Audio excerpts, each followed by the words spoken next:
I do want to go back to Michigan and Matt Dowd right now, our chief political analyst. Matt, we were talking to Nate about the importance of Michigan right now, and say you were advising the Sanders campaign. If Bernie can't pull off a win there in Michigan and the path forward is very, very hard, what happens to that campaign? At some point, does someone talk to him and say, listen, we have to rally around the nominee, or do you keep fighting?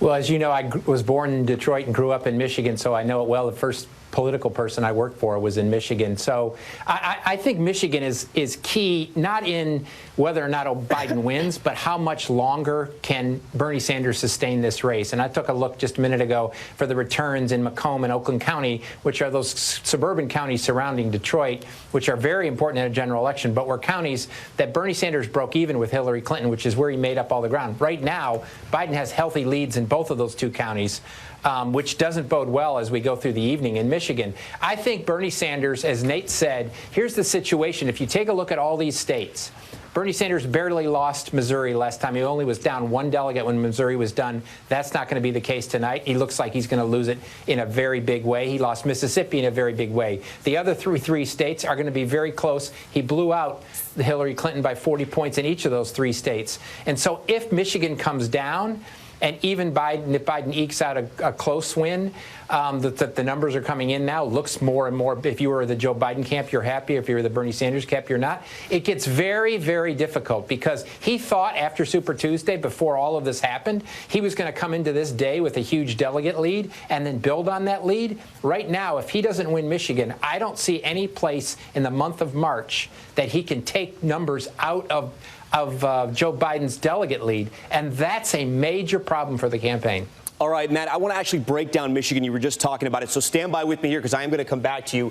Because as we look at this map right now, we hone in a little closer on Michigan. I want to move this up. The states have kind of moved around a little bit differently because of the shapes tonight, so bear with us here. About 50% of the vote, as Matt was talking about, is going to come from the greater Detroit area. We're talking about Ann Arbor, Flint, all this entire area, those counties, Pontiac, Michigan, all those counties that Matt was just talking about. These are counties that Hillary Clinton won 4 years ago, but she still ended up losing the state because, like Texas, Matt, it kind of reminds me a little bit like Texas. You do have those smaller counties, and if you win enough of those smaller counties, you can build a coalition off there, along with winning in areas like Grand Rapids and Kalamazoo, which Bernie did 4 years ago. And from what we're looking at right now, Matt, I just want to take a close look at Grand Rapids, see where we're at there. Sanders is on top, not by a lot, 5 percentage points. We're talking about only 3,000 votes at this point in the night. And in Kalamazoo, which he did well 4 years ago, it's actually very tight right there. This is actually really kind of incredible. They're only maybe 50 votes apart from each other.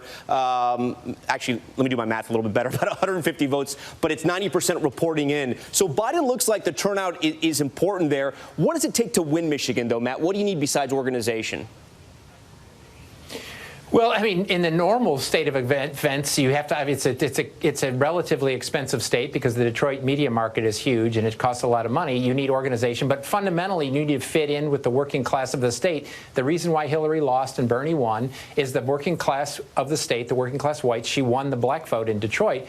Did not feel aligned with Hillary Clinton. That is something very different than we have now because a lot of those working class whites feel aligned with Joe Biden or as aligned with Bernie Sanders. And whoever said it earlier said that a major reason why Bernie Sanders won Michigan or barely squeaked by was less because of Bernie Sanders and more because of Hillary Clinton. And he doesn't have Hillary Clinton to run against this. And I think if you picked a few of the small counties, Bay County is a perfect example in Michigan. I think over 50 or 60% of the vote is in. But Joe Biden in those rural counties is winning those rural counties. So he's doing as well as he needs to do in the suburban areas. He's overwhelming in Wayne County, which is Detroit. And he's picking up some of the smaller rural counties in the state. So Michigan, to me, is a perfect state to help settle this race. And then it will be the perfect state for the general election because it will be everything about what this campaign is about. Midwestern state, close state, large populations of voters that Donald Trump appealed to, was exceedingly close, less than 15,000 vote margin to win the Electoral College by Donald Trump. That's why it's perfect for tonight and sets up perfect for what's going to happen in November. Hi, everyone. George Stephanopoulos here. Thanks for checking out the ABC News YouTube channel. If you'd like to get more videos, show highlights, and watch live event coverage, click on the right over here to subscribe to our channel. And don't forget to download the ABC News app for breaking news alerts. Thanks for watching.